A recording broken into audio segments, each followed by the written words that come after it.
February 21st, 1965. Malcolm X stands at a podium in the Audubon Ballroom in Harlem, preparing to speak to 400 followers.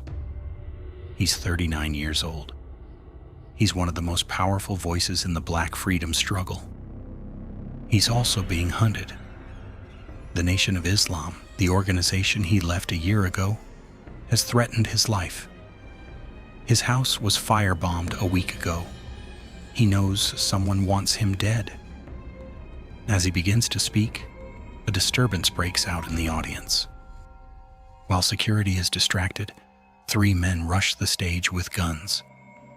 They shoot Malcolm X 21 times at point-blank range. He dies in front of his wife and children. The assassination silences one of America's most radical voices. To understand why Malcolm X is about to be murdered, you need to understand his journey from devoted follower to marked man. Malcolm Little grows up in poverty and violence.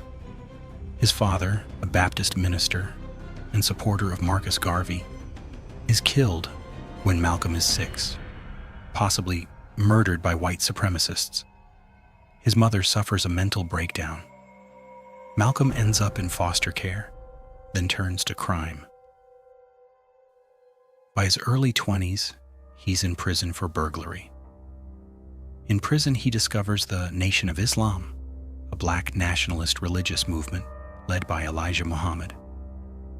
The Nation teaches that white people are devils, that Black people are the original people, and that separation from white society is the only path to Black liberation. Malcolm converts. He becomes Malcolm X, the X representing the African name stolen by slavery.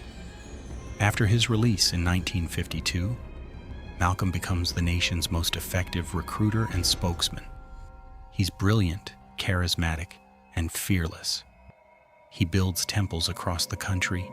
He articulates Black rage and demands for justice in ways that terrify white America and inspire Black Americans.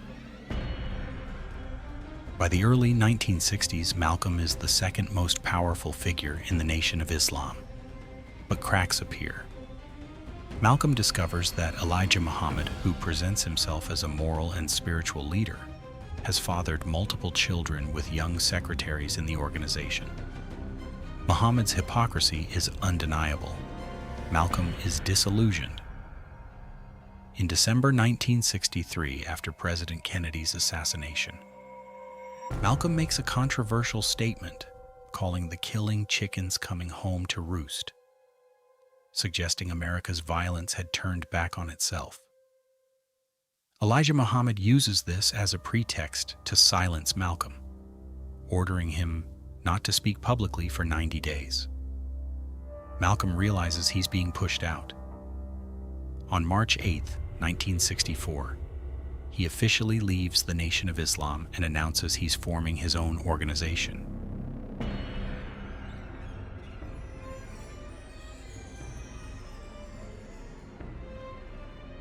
After leaving the Nation of Islam, Malcolm X undergoes a profound transformation.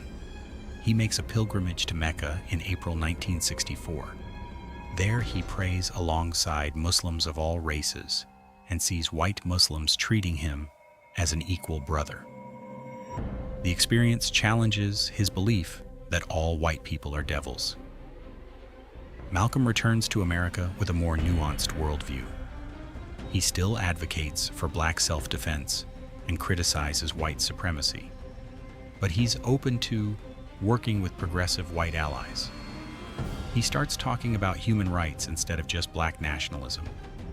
He connects the Black struggle in America to anti-colonial movements in Africa and Asia.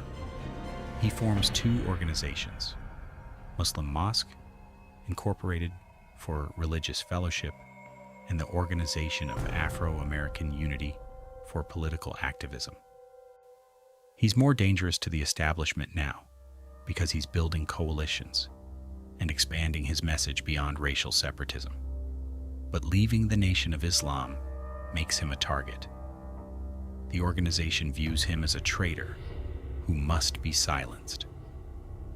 Elijah Muhammad's inner circle begins a campaign of intimidation and threats. Nation of Islam newspapers publish articles condemning Malcolm as a hypocrite and enemy. Malcolm receives death threats constantly. His phone rings at all hours with anonymous callers threatening to kill him. Nation of Islam members confront him at public events. The harassment is relentless and escalating. The FBI is also watching. J. Edgar Hoover's COINTELPRO program has been surveilling Malcolm for years. The FBI infiltrates his organizations, taps his phones, and monitors his every move. Some evidence suggests the FBI may have known about plots to kill Malcolm but did nothing to stop them. Malcolm becomes increasingly paranoid, and with good reason. He tells friends he doesn't expect to live much longer. He says the Nation of Islam will kill him. He's right.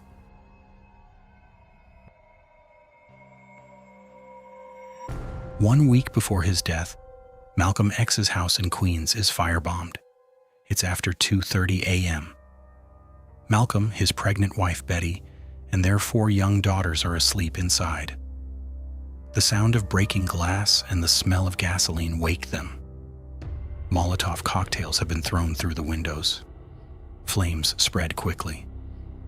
Malcolm rushes to get his family out. They escape just in time. The house is engulfed within minutes. Everyone survives, but they lose everything. Their home, their possessions, all burned. Betty and the children are traumatized. Malcolm is certain the Nation of Islam is responsible. The firebombing is a message. We can reach you anywhere, anytime. The police investigate but show little urgency. Some officers suggest Malcolm firebombed his own house for publicity, a claim that enrages him. The Nation of Islam also denies responsibility and accuses Malcolm of staging the attack. Malcolm and his family move temporarily into a hotel. He knows he's living on borrowed time. In interviews that week, he's fatalistic. He tells reporters he's probably going to die soon. He says powerful forces want him eliminated, the Nation of Islam definitely, and possibly the government. On February 19th, Malcolm travels to Detroit for a speaking engagement. He tells an audience that he's been marked for death. He says he probably won't make it through the week. He's calm about it, almost resigned. On February 20th, he returns to New York. He has a speaking engagement the next day at the Audubon Ballroom in Harlem. His security team urges him to cancel or to allow armed guards at the event. Malcolm refuses. He doesn't want guns at his events. He doesn't want to scare away the community he's trying to reach. It's a decision that will cost him his life. February 21st, 1965, Sunday afternoon. Malcolm X arrives at the Audubon Ballroom in Harlem around 2 p.m. The event is a weekly rally of the Organization of Afro-American Unity. About 400 people fill the ballroom. Security is minimal. Malcolm insisted on it. He doesn't want his followers searched or intimidated. He wants the event to feel welcoming, not like a fortress. It's a fatal mistake. Betty Shabazz, Malcolm's wife, is there with their 4 daughters. She's pregnant with twins. They sit in the front rows. Betty is still shaken from the firebombing a week earlier, but Malcolm wants his family to see him speak, to show they won't be intimidated. Malcolm waits in a small room backstage while an opening speaker addresses the crowd. He's nervous. Friends later say he seemed agitated, distracted. He knows something is wrong. He can feel it. At approximately 3:05 p.m., Malcolm walks onto the stage. The crowd applauds. He greets them. Assalamu alaikum. Peace be upon you. The audience responds, and upon you be peace. Then, before Malcolm can begin his speech, a disturbance erupts in the audience. 2 men near the front start arguing loudly. One shouts at the other, Get your hand out of my pocket! Get your hand out of my pocket, nigga! It's a staged distraction. security and audience members turn to look at the commotion. Malcolm himself looks toward the disruption, trying to calm things. In that moment, while everyone is distracted, 3 men rush toward the stage from different directions. They're carrying guns. Malcolm sees them too late. One man rushes the stage with a sawed-off shotgun. He fires both barrels directly into Malcolm's chest from close range. The blast hits Malcolm with tremendous force. He stumbles backward, his hands going to his chest. Before he can fall, 2 other men open fire with handguns. They shoot repeatedly at point-blank range. Malcolm is hit again and again. Witnesses count at least 16 shots fired. The autopsy later finds 21 gunshot wounds, shotgun pellets and bullets throughout his chest and torso.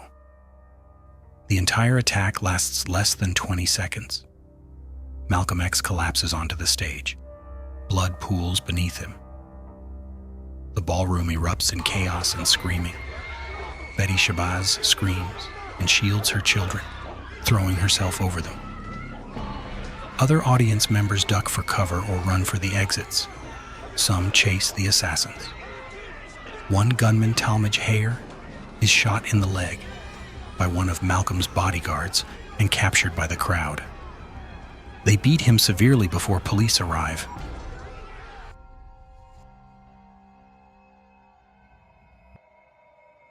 The other 2 assassins escape in the confusion. People rush to Malcolm's side. Someone tries to perform CPR. Someone else calls for an ambulance. But it's clear Malcolm is dying. His eyes are open but unseeing. Blood soaks his clothes and the stage floor. An ambulance arrives within minutes. Paramedics load Malcolm onto a stretcher and rush him to Columbia Presbyterian Hospital. Doctors attempt to resuscitate him, but he's lost too much blood. His wounds are too severe. Malcolm X is pronounced dead at 3:30 p.m., just 25 minutes after being shot. He's 39 years old. His wife is now a widow. His 4 daughters are fatherless. His unborn twins will never meet their father. The most militant, uncompromising voice in the Black freedom struggle is silenced.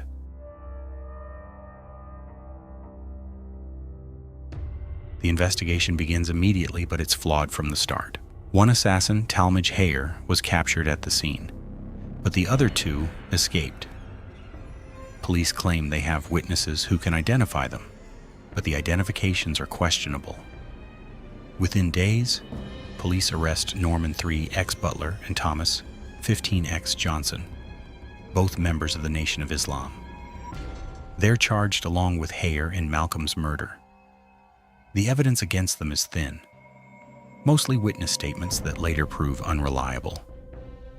Talmadge Hayer confesses to his role in the killing, but he insists that Butler and Johnson were not involved. He says he worked with 4 other men, none of whom were Butler or Johnson. He refuses to name his actual accomplices, but he's adamant that the wrong men have been arrested. The authorities ignore him. Butler and Johnson are convicted anyway in March 1966, largely on witness testimony. All 3 men receive life sentences. Hayer serves 45 years before being paroled in 2010. But questions persist. Who ordered the hit? Was it purely a Nation of Islam operation, or were there other actors involved? What role, if any, did the FBI play? Did they know about the assassination plot and allow it to happen?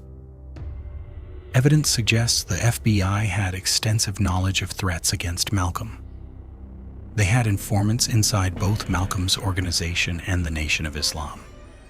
They intercepted communications. Yet they did nothing to protect him. Some historians argue this was deliberate.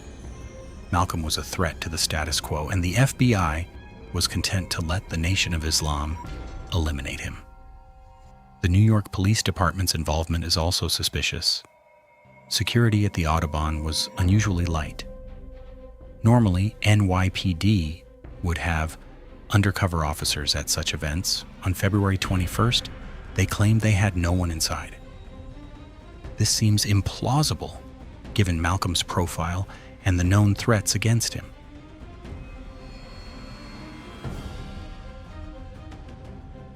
February 21st, 1965 marks the assassination of one of the most important and controversial figures in the Black freedom struggle. Malcolm X's death silenced a voice that terrified white America and challenged Black America to think differently about liberation. Malcolm represented an alternative to Dr. Martin Luther King Jr.'s nonviolent approach. He advocated for armed self-defense. He rejected integration in favor of Black self-determination. He refused to appeal to white moral conscience, arguing that Black people should take their freedom rather than beg for it. His message resonated with many Black Americans, especially young people frustrated with the slow pace of civil rights progress. His assassination reveals the dangers faced by Black leaders who challenged the system too forcefully. Malcolm was killed not by white supremacists, but allegedly by members of his own community, the Nation of Islam. Yet the circumstances suggest possible government complicity through inaction. Malcolm's evolution in his final year makes his death even more tragic. He was moving toward a more inclusive, internationally focused human rights movement. He was building coalitions. He was becoming more dangerous to established power because he was transcending simple racial categories and connecting struggles globally. The wrong men may have been convicted. In 2021, Muhammad Aziz and Khalil Islam, formerly Butler and Johnson, were exonerated after new evidence proved they weren't involved. They spent over 20 years in prison for a crime they didn't commit. The real killers, except for Hayer, were never held accountable. Malcolm's assassination left questions that remain unanswered. Who really ordered the hit? What did the FBI know? Could his death have been prevented? The full truth may never emerge.